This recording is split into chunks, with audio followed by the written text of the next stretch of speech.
No, he's right. I said, oh, look at this beautiful sunny day. We blew it, and then I went outside and we were freezing. You would have been very unhappy.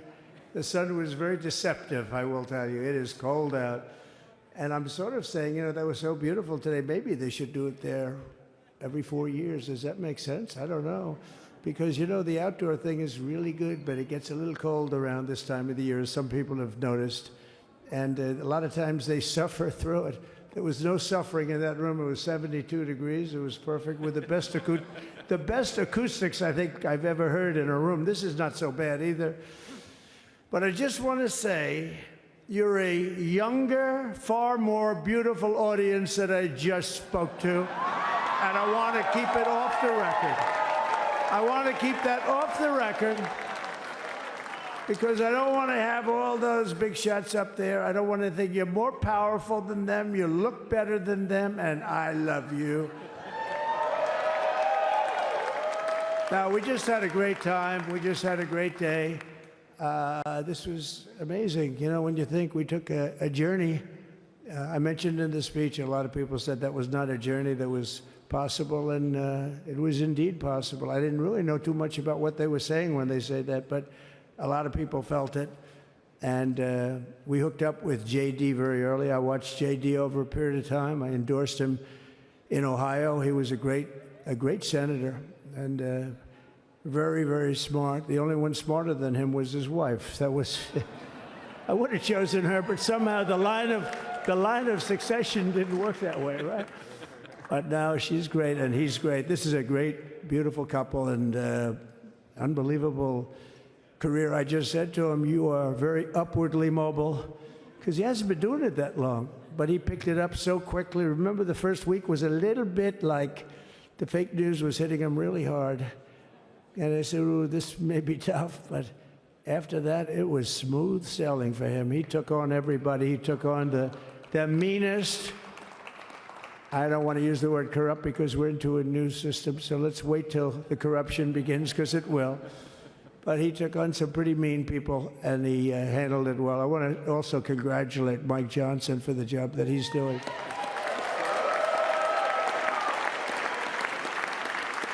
Steve, we gave him a majority of almost nothing, and then I said to make it tougher on him, let me take 2 or 3 of the people, right? I said he'll only have to suffer with that for about 3 months. How are they doing, by the way? Is that moving along? Totally unified. I said, do you mind if I take this one, that one, and a couple of others? He didn't mind. He can handle it. No, he's a man that's liked by everybody. I've never met a man like this. You've got how many is it, 219 or 220 or something? 220.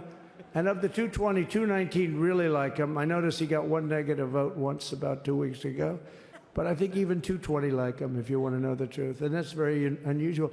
I know a lot of nice guys in Congress, and they have 35 people that hate him. So if you have 35 people that hate you and you only have 1 or 2 or 3 votes, you'll have 5, I think. But that's going to be like, the good news is when we get to that 5 number, it's going to feel like a massive majority. You could be really nasty to a couple of them at least, So it's going to feel like hitting your head on the wall and stopping. It feels so good to stop, but he's done a fantastic job. And Steve Scalise is, he's our hero because, I was with him. You talk about being shot. I was with him. He got some bad ones, and his incredible wife, and she really loves him. You never know about that. I've been with other people that were doing poorly, and the wife is like looking at her watch. She can't get out of the hospital fast enough. How's he doing? Oh, I don't know. He's all right. That woman was a mess. She was crying and crying. No, they're going to take him. They're going to take him. I told Steve when he finally woke up, it was a while, too.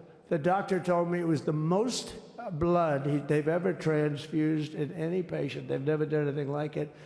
And here he is, the picture of strength, right? And he's been a great friend of mine, right? With a family, because of a family.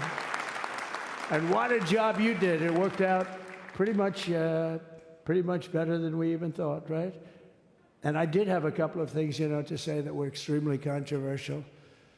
And between J.D. and Melania and anybody else that heard, please, sir, It's such a beautiful, unifying speech. Please, sir, don't say these things. I said, I'm telling you, it's going to play great. They say, you're right. For this group of people, it's going to play great. You're the only ones I hurt by not, oh, but we had some beauties, didn't we, Melania? She said, sir, calls me sir when she's angry. No. No, I'm only kidding. I better say I'm only kidding, or the press is going to pick that one up loud and clear. No, but she said, no, I think it would be terrible. It's such a nice speech. I think it's, it all depends on your delivery. How was the delivery? Was it good? But she said it's such a beautiful speech. You can't put things in there that you were going to put in. And I was going to talk about the J6 hostages, but you'll be happy because, it's action, not words that count. And you're going to see a lot of action on the J6 hostages. See a lot of action. And I was going to talk about the things that Joe did today with the pardons of people that were very, very guilty of very bad crimes, like the Unselect Committee of Political Thugs, where they literally, what they did is they destroyed and deleted all of the information, all of the hearings, practically not a thing left. They deleted all the information on Nancy Pelosi having turned down the offer of 10,000 soldiers. You wouldn't have needed 10,000. You could have had 500, and it would have stopped. Because we may have had 1 million people that day, the people that were there. You don't see any photographs, but we have a lot of great photos. But you don't see those photographs. They don't put them in. They show the people at the Capitol. But I was talking about that. I was going to talk about that. They said, please don't bring that up right now. You can bring it up tomorrow. I said, how about now in front of the I'll bring it up right now. This little time delay is good because we're getting great reviews on the speech. Now watch. They'll take the speech and say, I didn't like it because he left there and he's talked to people. But we're giving you a little more information than we gave upstairs. But no, they pardoned a lot of people. They pardoned, before we even get to today, they pardoned, 33 murderers, absolute murderers, the worst murderers. When you get the death sentence in the United States, you have to be bad because they don't give it much. And he pardoned almost everybody having a death sentence. And if you went through the crimes that were committed, you wouldn't even believe them, the level of violence, the people that were killed, the innocence of people that were killed, and children killed by these people. And he pardoned them for whatever reason.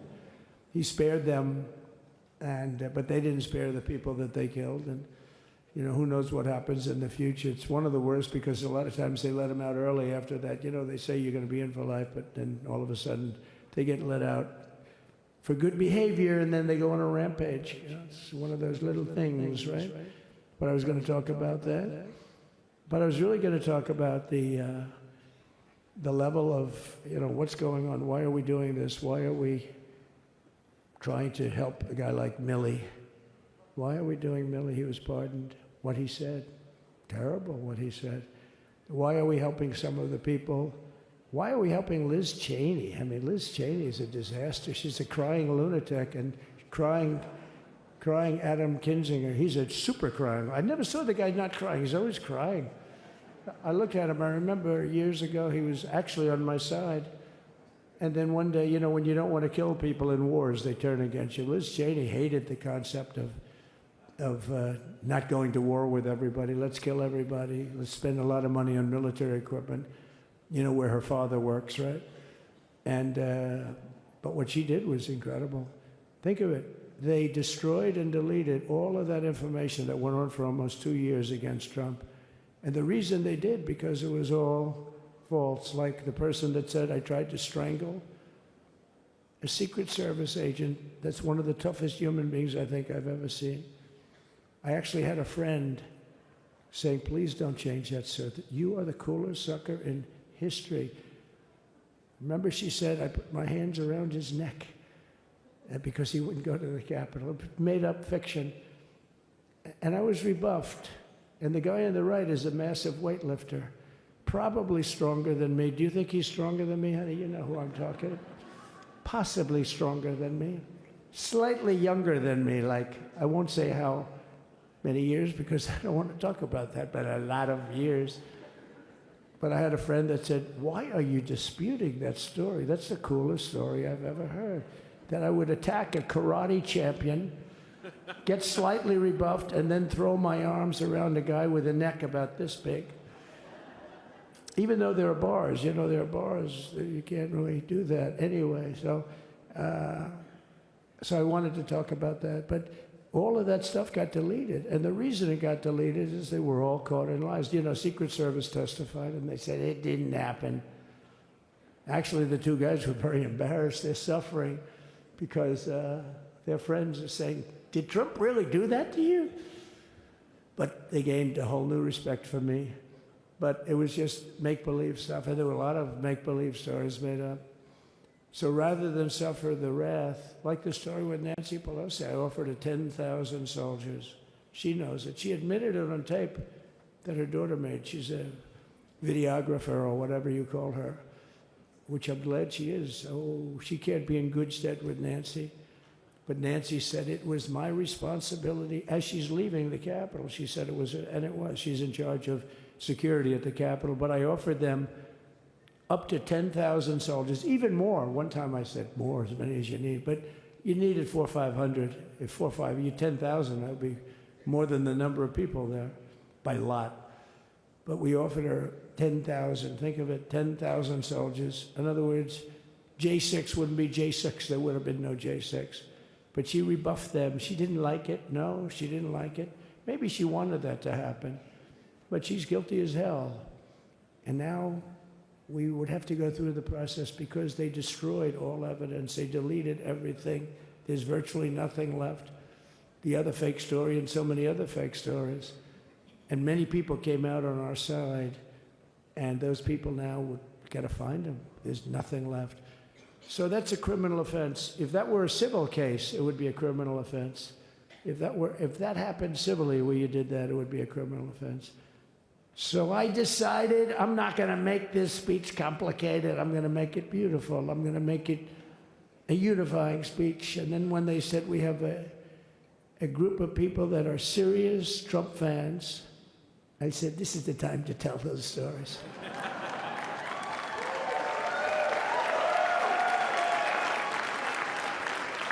He knows. So anyway, but seriously, I'd like to, I think it was a tremendous success. I think we're very lucky we put it inside because it is really cold. We just went to the helicopter out of respect. It's something that's taken place for a long time. I guess it's as old as helicopters. You used to get into a stagecoach, now you get into a helicopter. Times change. But it's pretty old custom. And it's a beautiful custom, actually. It's a beautiful custom. I wish we could have had a better relationship. I wish we could have had a better relationship between Republicans and Democrats. I was with Senator Schumer. I said, Chuck, I think it's time we all start getting along a little bit because it doesn't make sense. I mean, we literally never get a Democrat vote. They never get a Republican vote, almost. And although there is a bill coming up very shortly that we have a lot of Democrat votes, right? That's going to be a very beautiful bill. We're going to have a signing, I would say, within a week or so, I think. And it's going to be a very good bill. You all know what I'm talking about. So I just want to thank you all for being here. You have been our fans from day one. All these people all over. You've been our fans. This has been there's never been anything like it. There's never been anything like it. This has been a movement like no movement ever in history for probably any country, let alone this country. You know, if somebody's running for president, and if they go out and they announce they're going to Arizona, they're going to Nevada, they're going to someplace, if you have 200 or 300 people, that would be standard. Ronald Reagan would go out. I mean, outside of the last couple of days where people get a little excited, but even then you have a couple of thousand people. But if you're going to go someplace, any place, any one of the swing states, any one of the other states, I mean, how about the non-swing states? We won Alabama by 48 points. We won Tennessee by massive numbers. Wyoming, we won by numbers that are, nobody's ever seen numbers like that. And, you know, places like California, we did great, but when they send out like 38 million ballots, and nobody knows where the hell they're sending them, and then they come pouring back, the whole thing. You know, they passed a law in California that if you work in an election bureau, and if you so much as ask for a voter ID, if you say, sir, ma'am, could I please look at your voter ID? They have the right to put you in jail. You're a criminal. Can you believe that? There's only one reason that happens. They want to cheat. So they had it where voter ID wasn't accepted. But now if you even ask for it, this is seriously a bill that was just signed, passed in their legislature, and it was signed. And I think when we get things cleaned up and we get back to a little bit of normalcy, I'm going to ask the speaker to really get involved, because I think we would have won the state of California, because, you know, if you look at my numbers with Hispanic, we're at 56%. And we were winning. We won the Texas border that had never been won. As the governor said, he's doing a good job, the governor, by the way, of Texas. But as the governor said, it hasn't. Oh, did I get lucky? Did I get lucky? Supposing I said, you know, he's not here, but the governor of Texas has done a terrible job. Wow, look at you. You mean we couldn't get you up in the front row? I'll tell you. Supposing I said, JD, the governor of Texas, is not doing his job. You heard what I said. See, I didn't know you were there. I said he's doing a great job. He's doing a phenomenal job. But now you're going to have a partner that's going to work with you, because you didn't have, not only didn't he have a partner, he had people selling the wall, right? We have a fence structure that we worked on, the governor worked on with me. And I didn't love it, to be honest with you. I wanted a nice precast concrete, you know, 40, 50 feet high, like a beautiful, could have been a T-shape, Y-shape. I love construction. I wanted that sucker to go up maybe 50, 60 feet. It would have looked beautiful, a nice Y shape. And they said, the problem is, sir, they climbed that like a rabbit. I said, what do you mean? No way. And they brought some of these guys out. They climbed it like... And the other thing is you hit it with acid and the thing will disintegrate. You know, they have things for concrete. So they needed very hardened steel, very special steel. And then they needed 7,000-pound concrete inside that steel, inside that steel. And then they have a rebar that's the toughest steel made. Very hard to cut. So this is why very little is cut. I mean, it's right. And then they put a anti-climb panel on top. I hated it. I said, it's so unattractive. And I said, why would that work? I don't believe it works. And I went to watch the Border Patrol, gave a display. We had actually two sets of climbers. The guys that climb up walls with drugs on their back, I mean, they got like 60, 70 pounds of drug, and they go as fast as you can walk. They go bip, bip, bip. Or we have Mount Everest type climbers. And honestly, the drug guys were much better. I couldn't believe it. The drug guys blew them away, right? But it's true, the anti-climb panel, they couldn't get around it. They just couldn't. When you didn't have it. So sometimes you sacrifice beauty for efficiency. And we did. So we built this wall, and we built over 500 miles of wall. That's why we had such good numbers. The famous chart that came down, very thankfully, the chart that came down on my right, Governor, had I not looked over there, I'm not speaking right now. You might be speaking here. You want to know the truth? You, JD, you've got a lot of great people in this party, but I got very lucky, but we had the best numbers we've ever had.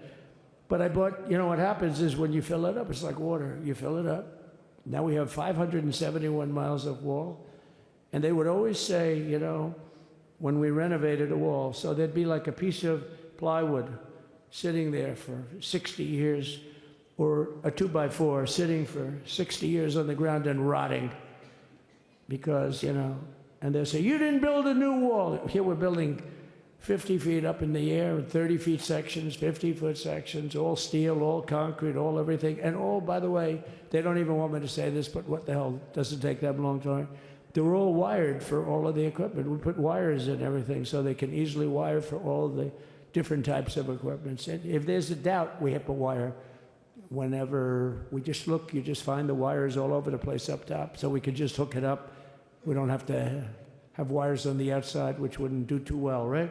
So anyway, so we built an extra 200 miles of wall, and the governor wanted to buy it. He tried to buy it, and they wouldn't sell it to him. He wanted to put it up himself. Could have been done in 3 to 4 weeks, 200 more miles, because when you do it now, they just keep going further out, further out, further out, getting around.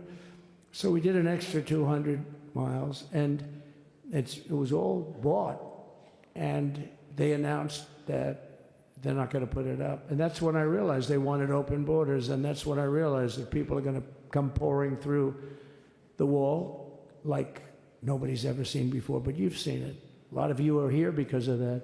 I made it my #1 issue. They all said inflation was the #1 issue. I said I disagree. I think people coming into our country from prisons and from mental institutions is a bigger issue for the people that I know. And I made it my #1. I talked about inflation too, but you know, how many times can you say that an apple has doubled in cost? I'd say it, and I'd hit it hard, but then I go back to the fact that we don't want criminals coming into our country. We don't want the jails of every country in the world virtually being deposited into the United States, and that man had to suffer with it. And he did an unbelievable job. I'll tell you, he was a very popular governor, but now he's like an unbeatable governor because of your border policies. He was fantastic. And he really was. So. Governor Abbott is he's a great man, great leader. And but it did make him very more. Did you do it? You didn't do that for politics. You did it because you wanted to do the right thing. But I'll tell you, it sure as hell worked for politics too.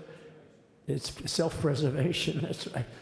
But no, because the people are demanding it. The people of Texas are demanding it. The people are demanding it all over. So anyway, so we built it, and they wouldn't let us use it. They wouldn't let the governor use it. And other governors, they wouldn't let him use it. But he was the leader of the pack and did a great job. And then we heard about a month ago that not only wouldn't they let us use it, they were selling it. They were going to sell it for 5 cents on the dollar. Now, 5 cents on the dollar then, but today it would cost more than twice as much to build because we bought it like 6 years ago. And it was just sitting on the ground, and that does not do well for the whole thing. But it was just sitting on the ground, and I heard about it, and I called the governor, and I called a lot of people, your attorney general. And here's the story. They were going to buy it, and these are great business people. They were going to buy it for 5 cents on the dollar or less. And they were calling us up, we'll sell it to you for 200 cents on the dollar. In other words, it will cost you twice as much, so it's 200 cents on the dollar. I said, can somebody explain that to a judge? I mean, how corrupt is that? You'd think they'd say, maybe we'll sell it to you for 20 cents, 30 cents, but not 200 cents. So they were going to buy something for 5 cents, and they were going to sell it to us for a fortune. They were going to make it would be, they'd have it down that in Fortune magazine, they'd put it of the deal of the year, okay? You buy something like that. But it was so corrupt and so horrible. And when we told that to the administration, they didn't care. They just kept going forward. They couldn't care less. And they kept going forward. They knew that they were trying to sell it back to us. They would have sold it back to us. You would have ended up buying it. You would have paid probably 50, 60 cents, who knows. But they were going to use it for scrap metal, but then they made a much better deal. They could just buy it and sell it to us for 15, 20 times what they paid. 20 times, think of it, like 20 times what they paid. And we wouldn't let it happen. And the governor with his attorney general, Ken Paxton, they made a fantastic, they're a good lawyer. He's pushed around pretty good by people, right? I said, you got a great attorney general. They should leave him alone. He was with me. But Ken and the governor went to court, and a judge actually became incensed and actually called for an investigation. How could a thing like this happen? So he stopped it. So we're waiting to put that wall up. And now that you have a new president, that wall will go up so fast. The governor will complain, sir. This is Greg Abbott, sir. Please, the wall is going up too fast. Please don't do that. You know the story about winning. No, we're going to win too much. We're winning too much. Please, let's stop. People always love that one. We'll do this with the wall. Governor Abbott calls, "Sir, the wall is going up too fast. We can't take it. We just can't take it." No, I think you'll be very happy if the wall goes up too fast, right? But we'll get that done, and we'll work with you on that. But it was a great decision by a great Texas judge, right? And it was beautiful, beautiful to watch. He stopped them right in their track. I mean, they were literally loading the stuff onto trucks. It was terrible. Honestly, it was terrible. And he wouldn't take it. So I'm so glad I mentioned that they have a really good governor in Texas. And I swear, I didn't know he was here. I swear to you, it sounds like a setup. I didn't know you would end. Did I get lucky? I said the right thing. Because there have been moments when I wasn't so happy with him, you know? But not too many, I can tell you that. So anyway, it's good to see you too, Governor. Great. But I just want to thank everybody. You've been incredible. I recognize so many of you. It's so crazy. But this has been a long journey. This was a journey that started in 2015, probably started 20 years before that. People used to say, "You're going to run for president? You're going to run?" And I always said, no, I don't want. And then one day I said, let's give it a shot. And what I talked about then was the border, too. I think it probably was the #1 issue for me. Back in 2015, 2016, I talked about the border. And now I talked about the border, but this border is much worse. We fixed the border. It was totally fixed. There was nothing to talk about. 2020, by the way, that election was totally rigged, but that's okay. It was a rigged election. You know the only thing good about it? It showed how bad they are, showed how incompetent, and frankly, historically, this is a much bigger event. If that would have gone like it should have, the bad thing about it is some bad things happen, like a lot of people in our country that wouldn't be in our country right now. So you know that's the bad part. But I will say that it started in 2015, and right from the beginning, we went to the top. Day one, they announced Trump, and Trump went to #1 and stayed there for the whole primary. And then we took on Hillary. She didn't look too happy today. We took on Hillary. A very nice person, but we took on Hillary and we defeated Hillary, and then we did much better the second time in 2020. You know, we got millions more votes. We got millions, like 10, 12 million more votes than we did the first time. No president has ever gotten that many more votes. I got like 9 million more than anybody else had ever gotten, and they said we lost. And because of that, I said to Melania, "What do you think?" And she said, "You want to do this again?" And had we lost, and had I thought we lost, I wouldn't do it again, because that's like the ultimate poll, right? But I knew how well we did, and this time we made it too big to rig. It was so big. They tried like hell in the butt. They tried to do it, and around 9:02 they gave up. Last time they did bad things, but this time they just said, yes. You know, I don't know if you saw, Mr. Speaker, in Washington, they had placards. They were all set to march. They thought it'd be closer. A gentleman asked me, a very respected gentleman asked me yesterday, how come the polls were so wrong? They showed you winning, but not in a landslide. I said, because people that are true Trumpers are so angry at the whole polling system and at the writers, the fake news, that they don't want to talk to anybody. So when you call somebody from Trump, "Who are you voting for?" They say, "It's none of your business. I'm not telling you." And that was probably 40% of the people they called. So they would discard that one, and they didn't show that.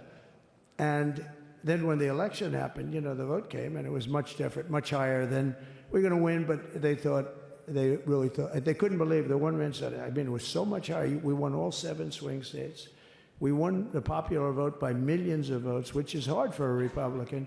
I'll tell you who came through. The unions came through. The auto workers were great. The Teamsters were great. The firemen were great.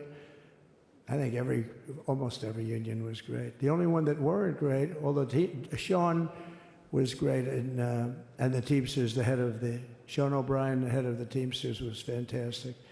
But generally speaking, the head of the union was against Trump, but the union would be with us for like 85%. Look what we did with the auto workers in Michigan. Look what we did with the Teamsters. The Teamsters were unbelievable. They were a solid Democrat vote, and they voted for Trump. So we had a great experience. This has been, now we have to go to work and get it done because we have to do something that's going to be great. We're going to turn our country around, and we're going to turn it around fast.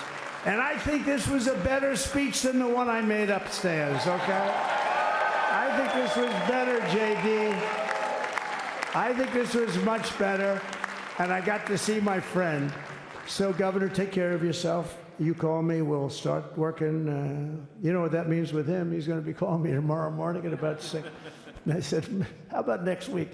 You call me and we're going to get it started real fast. We'll really help you a lot. You've done a fantastic job protecting something which is, it's not supposed to be for the states. And amazing job you've done. Thank you very much. And I want to thank everybody. And I have a First Lady who's been incredible. She's been incredible. I shouldn't say this. I'm going to get hell when I say this, but her feet are absolutely aching. You know, those heels.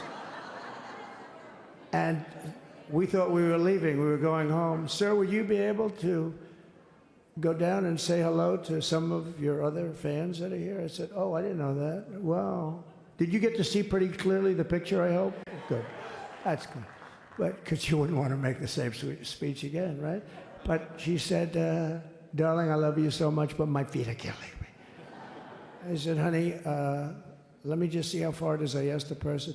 Oh, not that long, maybe 400 or 500 yards. That's 5 football fields. I said, can you make it? She said, we're going to make it no matter what. We're going to make it because we have to go. Right? Right? And then we went out to the helicopter, though, just prior to this and said goodbye. And it's a custom. And the wind is blowing like crazy. And with the hat that she's wearing, she almost blew away. We almost lost off her. She was being elevated off the ground. She almost blew away. No. So we all appreciate it because she's been a great First Lady. A beautiful and a great First Lady. And they love our First Lady. You know, JD, whenever I make a speech, I see hundreds of times, we love our First Lady, we love, and they do, and they should. She's great. So I just want to thank you very much. I just want to thank everybody. And I felt that, I said to JD, should we give him the A treatment, the B treatment, the C, the D, or the F? You know what the F is? Hello, everybody. Thank you for being here. Bye-bye. I gave you the A+ treatment. Thank you. Thank you all. Thank you, Governor. Thank you all very much. Appreciate it.